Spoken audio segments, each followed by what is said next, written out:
Baik, di sini kami akan menjelaskan tentang kondisi umum di lokasi. Seperti yang bisa kita lihat semua, di sini ada lahan jagung, di mana tanaman jagungnya sudah mengering dan siap panen. Kemudian di sini itu termasuk lahan kering. Jagung. Bisa dilihat dari tadi ya, aktivitas petani masih tradisional atau semi modern dan ada indikasi pengelolaan sisa tanaman dengan pembakaran. Adapun jenis tanaman yang ada di lahan ini adalah yaitu jagung di sebelah kiri kita bisa dilihat. Kemudian ada singkong sebelah kanan kita. Dan satu lagi yaitu ayo ikut. Ayo. Dan ini juga jenis tanaman selanjutnya yaitu padi. Ini itu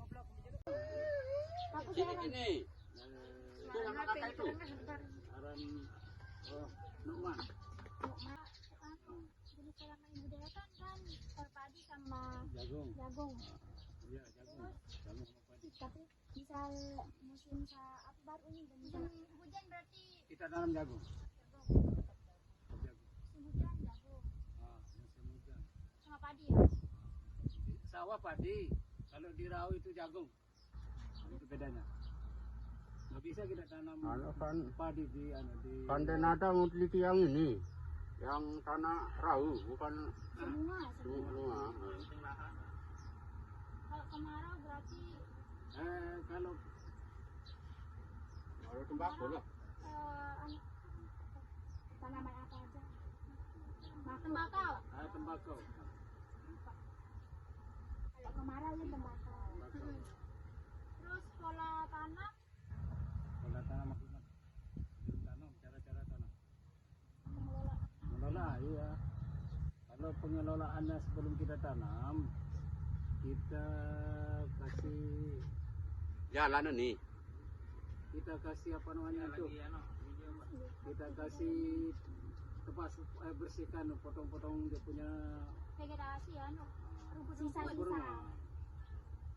Setelah itu, setelah kita potong, kita racun dulu dalam pesida. Dalam seminggu baru kita mulai tanam dengan cara kita kita pakai traktor. Langsung kita pakai traktor. Setelah ada dia punya lahan yang rata. Baru kita kasih air pakai selang. Setelah itu barulah kita tanam. Sumber airnya dari, kalau kita ada penampungan embung, kita pakai air embung. Kalau nggak ada air embung, kita pakai buat terpal, kolam terpal untuk tampung air.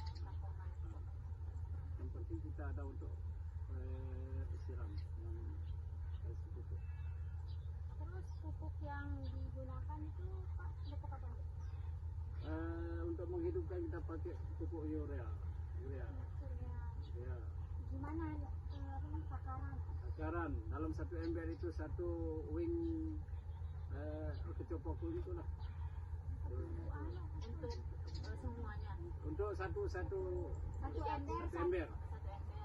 Berarti untuk dia semuanya berpupuk itu berapa ember? Berapa kilo kira-kira satu ember jagung aja untuk jagung aja. Kalau 1 hektar 6 kintal. 1 hektar 6 kintal. Betul. urea aja nggak ada kombinasinya. Ya. Permasalahan utama di lahan kering ketika keringan miskin hara atau produksi rendah.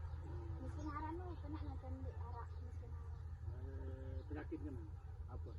Hara nu kayak vitamin yang Oh. nutrisi yang dalam tanah nu. Bisa kan kalau dia ada vitamin atau nutrisi dalam tanah, jadi perkembangan tanamannya itu lebih cepat. Berarti kemarin kan kata Bapak ada gagal panen, berarti itu kan ada penghambatan dia tumbuh kembang. Jadi unsur haranya masih Kurang.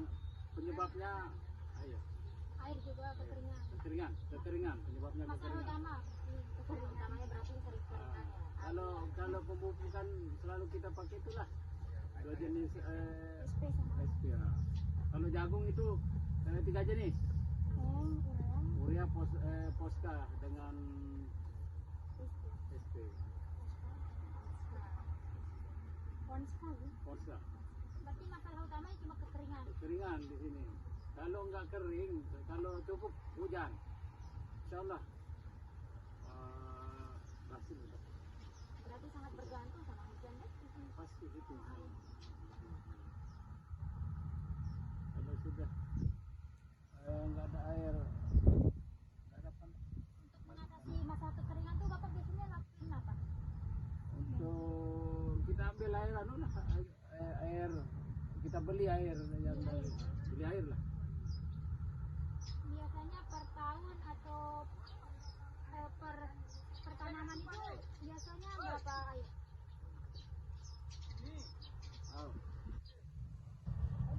Biasanya berapa air yang dibeli untuk satu tanaman jagung atau padi berapa?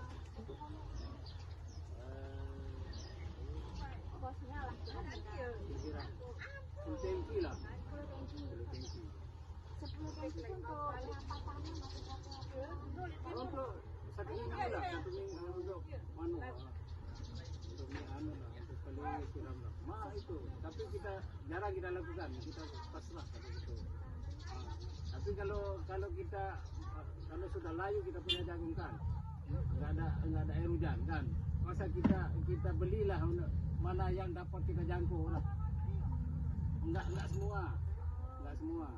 Nah, adapun analisis ilmiah yang kita dapatkan yaitu di sini tidak bisa dibilang tidak pernah lah penyuluh datang ke sini dan pelatihan itu tidak pernah dilakukan di lahan kering di sini, sehingga itu yang menyebabkan di sini itu petani lebih mendominasi itu menggunakan pupuk kimia dibandingkan pupuk organik, sehingga petani tidak memikirkan gejala apa yang kedepannya untuk tanah mereka.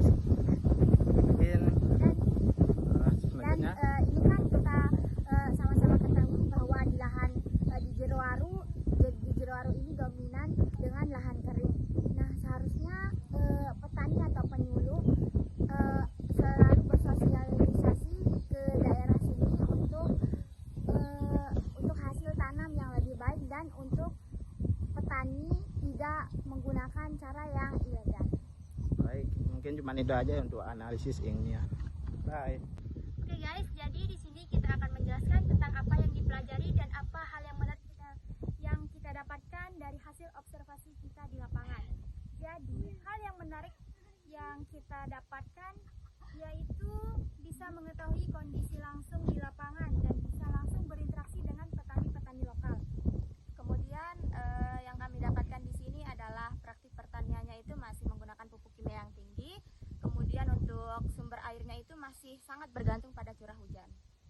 Untuk pola tanamnya yang digunakan itu yaitu tumpang sari. Sekian.